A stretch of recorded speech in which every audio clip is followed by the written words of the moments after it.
Awal mula perilaku kaum Sodom, dari tahayul sampai iblis yang menyamar. Imam As-Suyuti dalam kitabnya, Durul Mantur fi Tafsir Bil Matur, menukil riwayat Ibnu Abbas menyebut bahwa pada awalnya, kaum Sodom memiliki pohon dan kebun yang lebat buahnya. Akan tetapi, suatu ketika mereka tertimpa musim paceklik hingga kekurangan pangan. Lalu sebagian mereka berkata bahwa musim paceklik ini disebabkan banyaknya orang asing yang berkunjung ke negeri Sodom.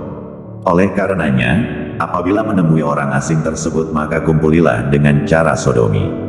Setelah itu niscaya mereka tidak akan datang lagi ke negeri ini.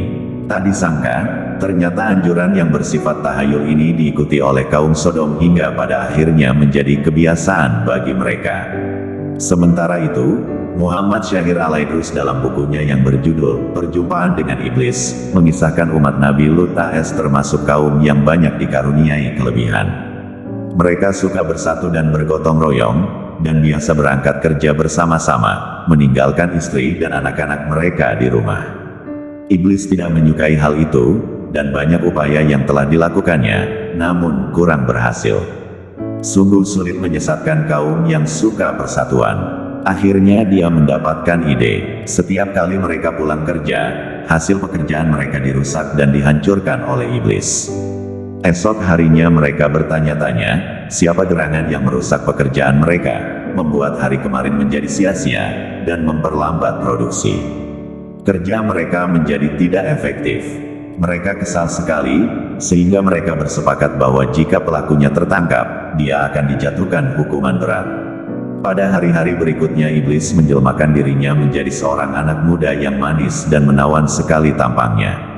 Ketika kaum Lut pergi kerja keesokan harinya, mereka melihat anak itu, dan menyadari bahwa anak itulah pelakunya, maka langsung saja mereka mengejar dan menangkapnya.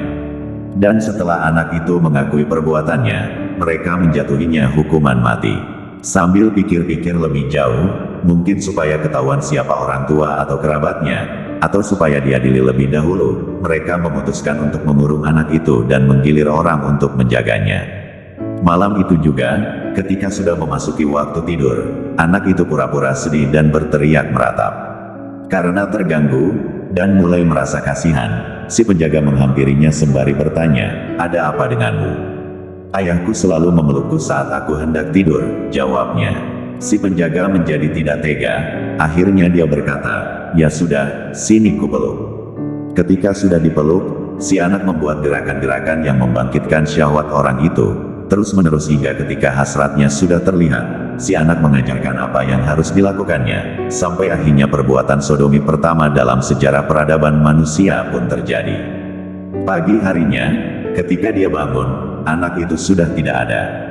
Orang itu pun menceritakan segala sesuatu yang terjadi dengan berapi-api, dan mencontohkannya. Teman-temannya menjadi penasaran, hingga akhirnya mereka saling mencoba melakukannya juga. Akhirnya, hari demi hari, kerusakan moral itu menyebar luas dan menjadi kebiasaan. Iblis adalah yang pertama mengajarkan, lalu diteruskan oleh orang yang menggaulinya.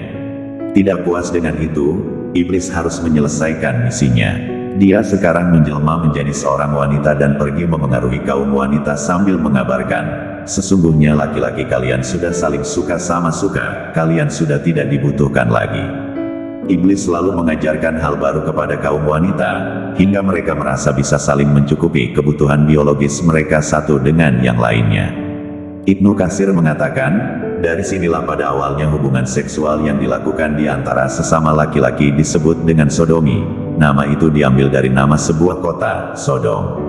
Penduduk kota ini melakukannya secara terbuka dan tanpa malu-malu. Bukan hanya itu, dalam sebuah riwayat dikatakan, mereka juga melakukannya dengan paksaan terhadap siapapun yang sedang melintasi kota tersebut.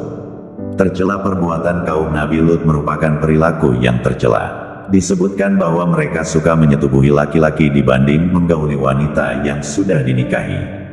Padahal, berhubungan dengan wanita yang sah memungkinkan bisa melahirkan keturunan dan meneruskan keberlangsungan hidup manusia. Hingga ayat tersebut diakhiri dengan lafaz yang menurut Wahbah As-Suhaili dalam Tafsirul Wasit dimaknai bahwa perbuatan kaum Lut benar-benar melampaui batas. Asy-Syarawi menyampaikan bahwa Allah sudah menciptakan manusia dengan sedemikian rupa dan menjadikan syahwat dalam keadaan normal sehingga bermanfaat dan bernilai positif. Allah pun sudah menciptakan perempuan dengan rahim sebagai alat reproduksi sehingga selain sebagai penyalur syahwat juga yang paling utama ialah melanjutkan garis keturunan. Namun bila hasrat ini tidak disalurkan secara semestinya dan di luar kewajaran, maka itu dinamakan melampaui batas. Hamka dalam tafsir Al-Azhar juga berkomentar bahwa laki-laki yang memiliki syahwat untuk bersetubuh dengan sesama laki-laki termasuk ke dalam kategori orang yang abnormal, di luar kebiasaan, yaitu kemanusiaannya sudah rusak.